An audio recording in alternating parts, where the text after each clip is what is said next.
6 years almost of being housebound with a chronic illness really happened was so much more than what I could ever imagined.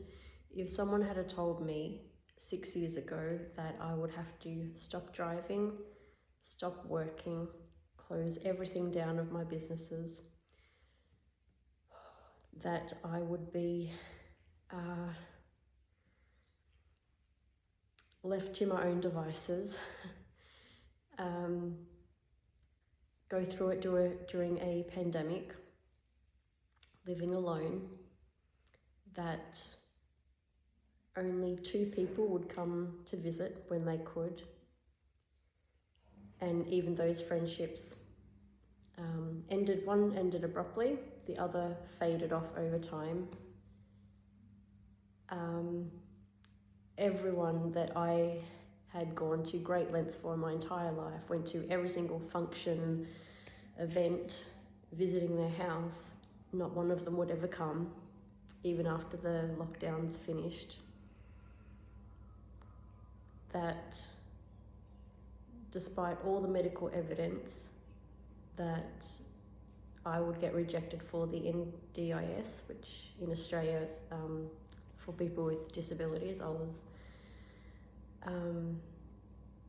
rejected. I would have to go through all my savings, max out a credit card to get by, have to rely on my elderly mother.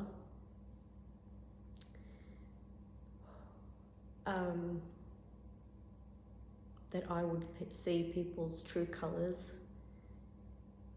And the one thing that they don't tell you about with a chronic illness is the longer the time goes on, the more and more people speak to you in such a condescending, patronizing way, even if you have always been a strong self-advocate and show signs of improvement and determination. Even within the medical field, that's who I found the worst. This is in my personal opinion and experiences, unfortunately. The condescending, patronizing tones of voices, the insatiable appetite for the need of control over other people's autonomy is concerning. And it was a huge eye-opener to many things. And even with so-called friends and family, old colleagues, associates, whoever, acquaintances, some people will really show their true colours by speaking down to you. And you see that these people, not all, but some people out there in the world like to feel better about themselves, and that's sometimes seeing others as charity cases, feeling sorry for them in a pitiful way, and even when you are improving or made great results or recovered, if they are not in your corner, if they do not pick up the phone and delight for you and celebration for you for overcoming everything whatever you are going through, or even any great improvements, then that speaks volumes in itself.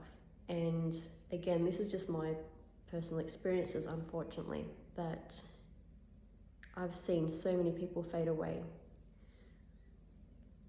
So if someone had said all those things to me 6 years ago, I would have probably tried to run for the hills, and hell no, metaphorically speaking. But what really happened out of that is that I truly believe now, if I didn't before, I truly believe now that God, Source, sees and hears things that we don't.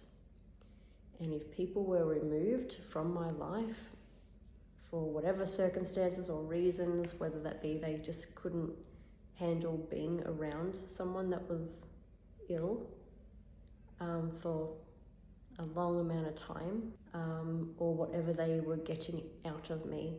Some people, some friendships will fade or just end completely because it seems that the path from their door to your door is always too hard. It's too much, it's too far.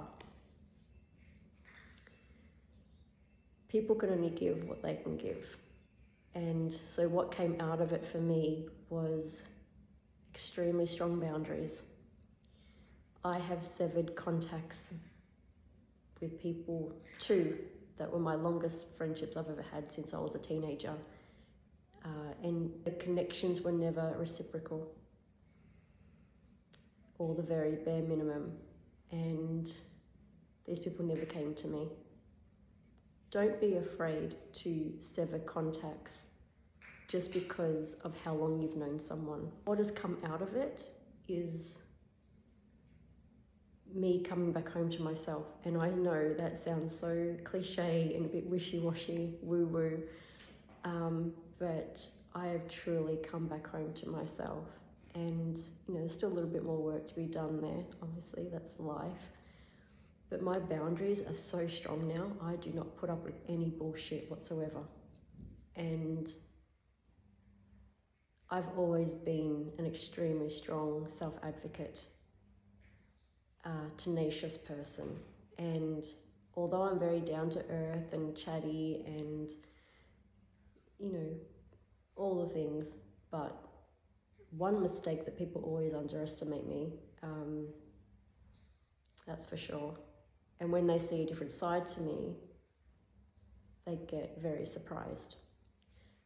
I wouldn't be here today if I wasn't strong, if I didn't have a very strong mind, and I have overcome some things that I'll probably never even speak about.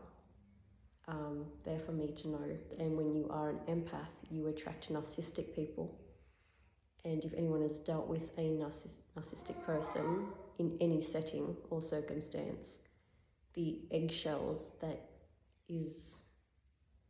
are created over time in such a subtle way that make you feel like you are living on edge, and they're always moving the goalposts. Nothing is ever good enough. And there are different forms of abuse. So if anyone watching this, if you were in that position, know that you can get out of it. It is achievable. Healing from it is achievable. It can be a long, arduous road, but you can do it. I have come out of this with even more abilities and gifts and skills and knowledge and know-how and determination and appreciation for life,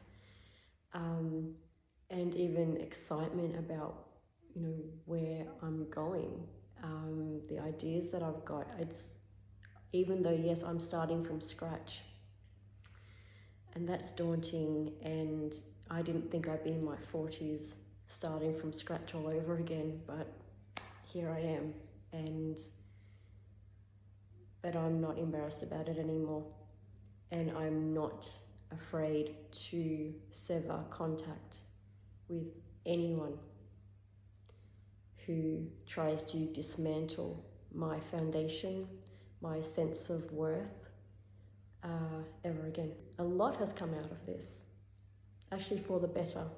And again, a few years ago, when I was screaming and crying in pain and discomfort and thinking that my whole future was going to be that alone, when you're in pain and every single second, not just minute, passes by ever so slowly, it's just,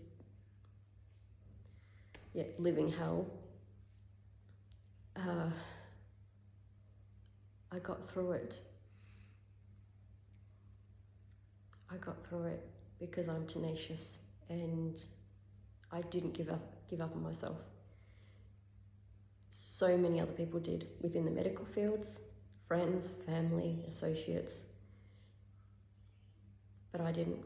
I will never give up on myself, ever. I never have, and that's why I see myself kind of like a phoenix. People have tried to knock me down that many times in life, and I keep getting back up and keep getting stronger and stronger every single time. So, if you resonate with this, be proud of who you are and do not let anyone else's words taint your self-worth. If you are still here, no matter what situation, a health condition, a situation within an environment, the exit can be created. I don't know why I feel I need to say it in that way, but trust it and trust yourself.